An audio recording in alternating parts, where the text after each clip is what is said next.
Hello all.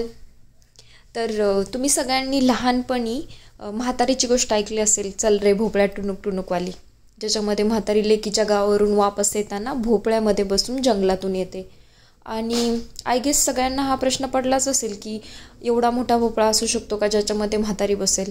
इकडे येऊन मला कळलं की एवढा मोठा भोपळा पण असू शकतो ज्याच्यामध्ये म्हातारी बसू शकते. हे लोकेशन ब्रुसेल्सपासून जवळ आहे, park of the castle Grand Bigard. प्रत्येक वर्षी हा पंपकिन फेस्टिवल अरेंज केला जातो आणि ह्याचं नाव पंपकिन मेनिया आहे. इकडे येण्यासाठी तिकीट आहे अडल्टसाठी 15 युरो आणि 6 वर्षाखालील मुलांसाठी फ्री आहे. जर तुम्ही ग्रुपने येणार असाल तर ग्रुप तिकीट्सवरती पण डिस्काउंट आहे. पंपकिन मेनिया सुरू झाल्यानंतरचा जो पहिला सॅटर्डे असतो तेव्हा इथल्या सगळ्यात मोठे पंपकिन्स आहेत त्यांचं वजन केलं जातं आणि जे पहिले 3 आहेत ते इथे प्रदर्शनासाठी ठेवले जातात. इथे पाहण्यासाठी बरेचसे पंपकिन आहेत वेगवेगळ्या व्हरायटीचे आणि दरवर्षी वेगळी थीम असते आणि त्यानुसार डेकोर केलेलं असतं. इथे ॲक्टिव्हिटीजमध्ये पंपकिन कायाकिंग आणि पंपकिन कार्विंग आहे आणि ह्याच्यासाठी खूप वेटिंग टाईम आहे.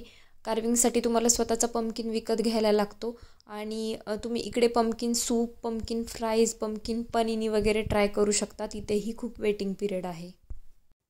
If you like my video, share and subscribe.